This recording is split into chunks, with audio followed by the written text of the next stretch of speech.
from outside the 5. Mon looking that way. Got it! It's Rodgers!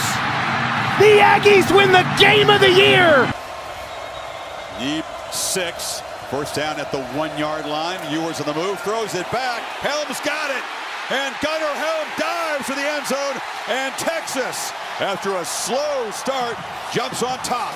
And welcome everyone to Lone Star Yell Fight, where we're talking all things college football. Texas Aggies, Texas Longhorns, from the greatest country in these United States. And welcome everybody to Lone Star Yell Fight. I'm Jim Christopher.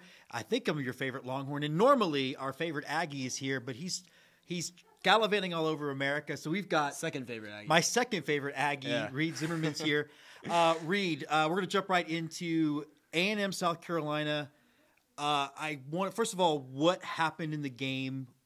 Why did it end up the way it did? Sure. Well, I mean, obviously we kept it close. First half, second half was quite the beatdown. I think we went into that game, and I didn't have high hope for it. I was going into it thinking we were going to lose, and I think we're in a new age of the SEC. No undefeated teams. Every team's going to be a dogfight. Every place is hard to play. And you know what? They came off of a bye week. They had 2 weeks preparing for us, right? They were preparing for us, loading up all the tricks in the book, and we fell for all the tricks in the book.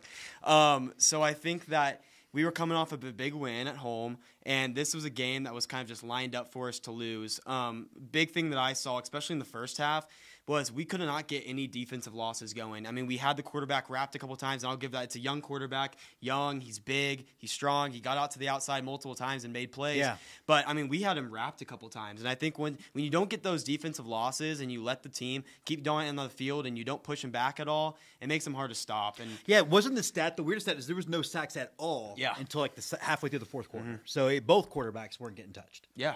And then, I mean, second half, you look at that. I mean, I'm sure someone's looked at the drives, but it was literally like punt, interception, fumble, turnover on downs. No offensive gain at all in the second half, and it was defeating. But again, I think it's good for the culture of our team. This was we didn't go into this year thinking we were going to win the national championship. We went into this year hoping that Elko's scheme was going to bring something new to the table, and I think it has. Despite this loss, I think it has. So I think for any A&M fan out there, shouldn't be too disappointed. This is a SEC loss at a place that's hard to play, and we're going to move on. Well, let's go back to that because much like the regular co-host of this, he did not enter 2024 with a lot of high hopes as far as record. He wanted to see the same things you saw, progression is Elko's thing, but honestly, I got to think you've outperformed what you maybe expected already. Yeah, I mean, I think we got to be happy with where we're at, and I agree with exactly what he said. I didn't come in here with record hopes. I hoped for progress, and I hope that Elko's scheme was the right hire. I think now we can say without a doubt he is the right hire. Mm-hmm. This loss said nothing. I don't think it changed anything in the minds of A&M fans. We've still got games left. We've got a big home game against Texas. And I don't think this loss changed anything. Again, I almost would argue that it might be good for us. Good to face some adversity on the road. We're going to play in hard places to play. Mm-hmm. It's how we bounce back. Let's make a dominant statement win against a not as good New Mexico State team this weekend, and then we reevaluate where we're at. Okay, so this late in the season, talking about New Mexico State, at the beginning of the season when you're playing a directional school like this, it's like if we don't win by 30, it's a failure. Is it the same measure of success for this game, or is it just get through, feel like you have an identity, and make sure you're healthy? Biggest thing is going to be making sure we're healthy. I mean, we saw Le'Veon Moss go out there in the first half. And he's done for the season, I believe. Yeah, he's done for the season, and we've leaned on him a lot. He's a really good power back. He's got the speed. He's got the power. He's got everything that you can want in a back, and we've relied on him a lot. And Marcel Reed, listen, he's great on his legs. I mean, that guy makes some unbelievable plays. He runs like he's a wide receiver, but he's not necessarily to that elite caliber throwing quarterback yet. So what I really want to see out of a game like this is him make good decisions, play smart football against not as good safeties, not as good quarterbacks as you're going to see in the SEC. It's all about making smart decisions and just developing. He's young. We're going to see him next year. I want to see him develop in the pass game. And if he can get really reliable in the pass game, the legs get all the more dangerous. Is he the quarterback then? Oh, without a doubt, he's going to continue to start. I do see a world where Connor Wigman has an opportunity to come in. I think there's situations in which he can come in, but the bottom line is he had opportunities, and he has everything you want in a great quarterback. But what he didn't have is that under pressure, being able to make good decisions. We saw it in the Notre Dame game, and you know what? First game of the season, we swept off our shoulder, but then we saw in the LSU game there wasn't much improvement. Yeah. So, and those are also home games too, which kills me as a fan because those are games you should go into with the most confidence and, I mean, the most swagger, just feeling like you're the man. And when you're not making those good decisions, you're not playing as well as you should be. I think it's good to give a younger guy an opportunity. I think Marcel Reed's done great things so far. And I think also, too, having a bye week is going to give him now 2 weeks to upgrade, practice, and recognize now that the whole league has tape on him and figure out what's that next step. Yeah. This week, Texas plays Florida. And I'll be honest, if you had asked me about this game 1 week ago today, I would have been more worried about it than I am now, only because Florida was in an absolute dogfight. And I don't know that they're going to have very many healthy people on the field coming this Saturday.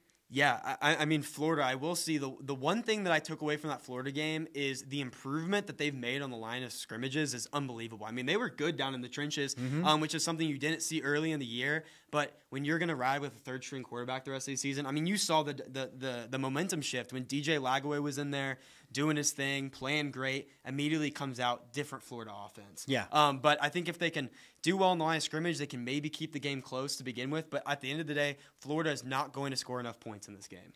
Yeah, for as much as I think it's a great story of a kid who grew up in Florida coming back from Yale to play for them. First of all, who gives up a Yale education?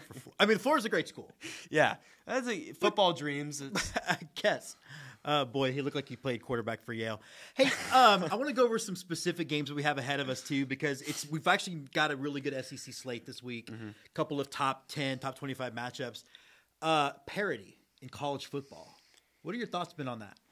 I mean, like I said earlier, I think it's a new SEC. I think I don't necessarily think it's as much Texas and Oklahoma coming in as it is just this NIL landscape. Yeah. Every team's got the talent now. It's who has the talent and the coaching. NIL and transfer portal. Yeah, it's unbelievable. And also you're seeing teams like Clemson who Dabo Swinney hasn't necessarily taken advantage of the transfer portal, hasn't gotten those elite guys that have experience out of the transfer portal.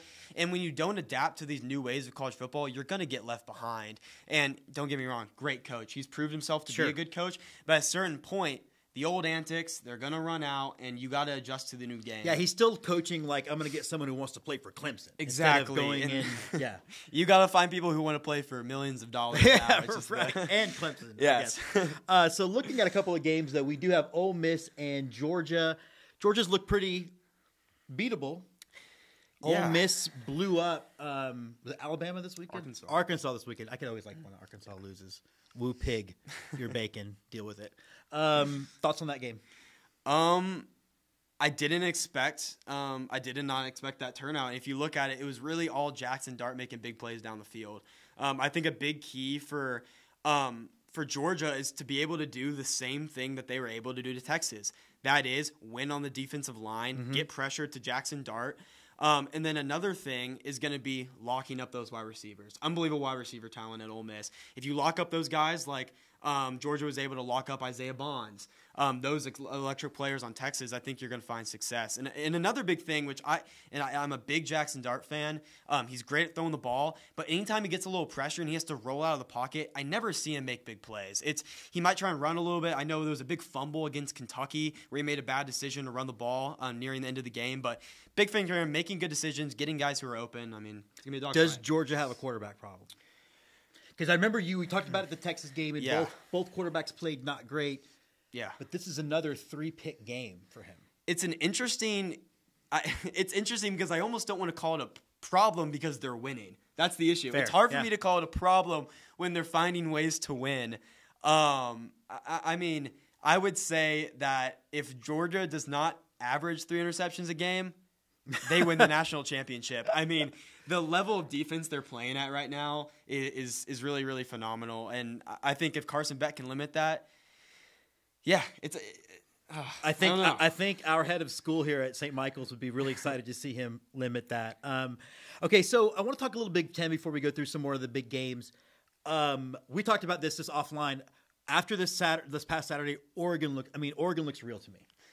Yeah, Oregon looks great. I mean, I'm almost a little salty because Everton Stewart, number 7, is just making phenomenal plays at Oregon, and we miss him at A&M. He's a phenomenal player.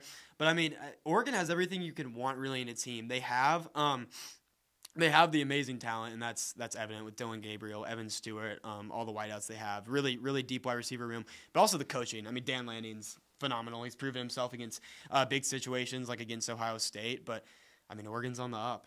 Yeah, they're fast everywhere. Yeah. And they're playing really competent football everywhere. I've never been a big believer because I still think of them in these soft Pac-10 schools that anytime they played a bowl game or in the playoffs against somebody really would get, but obviously they're not a Pac-10 school anymore.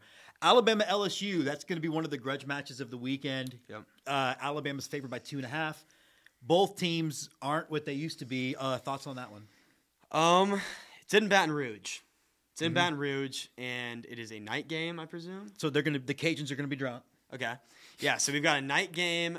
There's gonna be a lot of noise in that stadium, and I mean Death Valley at night is just. And I will brag on Kyle Field all day, every day, but Death Valley at night is a different experience. I mean, it's unbelievable, and I think if they can get Milroe to make some bad decisions, make some mistakes, then I think LSU will come out of this one with a good lead, at least a score.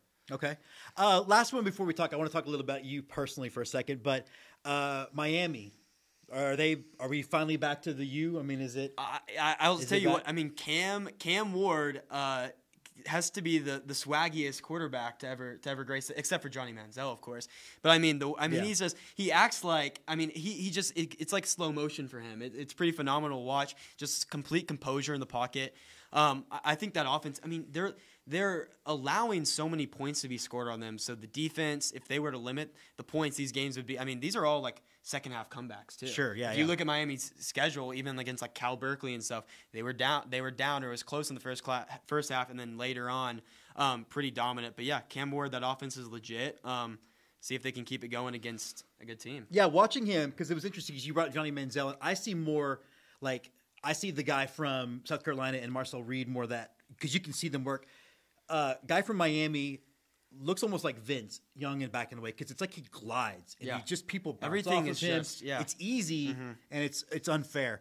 Look, so I've known your family now for 7 or 8 years, and you guys are as bleed maroon as it gets. Yeah. My question to you is: you're an incredibly intelligent kid. You're going to have all your options for college. If you go somewhere that's not A&M, are you still going to be an Aggie? Are you going to is it easy to let that go? Like, let's say you end up at another SEC school, or is it like if you go to a Big Ten school, you can separate that? How's that going to play for you? Yeah, it's actually. Will your brother still talk to you? Yeah, no, believe it or not, he will. I'll tell this little anecdote. I mean, my brother, he got into Texas, he got into A&M, both business schools, and Texas is obviously a phenomenal academic school. So he was torn, and he decided, like the very last day, he decided to go to A&M. And he has loved it. He's never regretted his decision. Yeah. I think for me as a fan, no matter where I go, I will be an Aggie. I've been going to those games since I was before I can even remember. And I have so much love for the Aggie culture. And I have so much respect for College Station. I have so much respect for just A&M in general. So no matter where I'll go, I will be that fan. But yeah, keeping my options open because you never know. You never know where life will take you. I do remember when he made that decision, like because he flirted with Texas for a minute. Yeah. Oh, we completely thought he was going to go to Texas. Yeah. It was like, yeah. Well, all right. So as we wrap this up, I'm going to say you're going to give a big gig him at the end of it. All right. So just be ready for that. We're going to do a little on-air direction. But for Andy Tom Justin, who's not here, he is Reed Zimmerman. I'm Jim Christopher. Hook 'em horns. Gig 'em Aggies. There you go. Don't you do this thing? Yeah, I can throw that up too. There you go. Up there.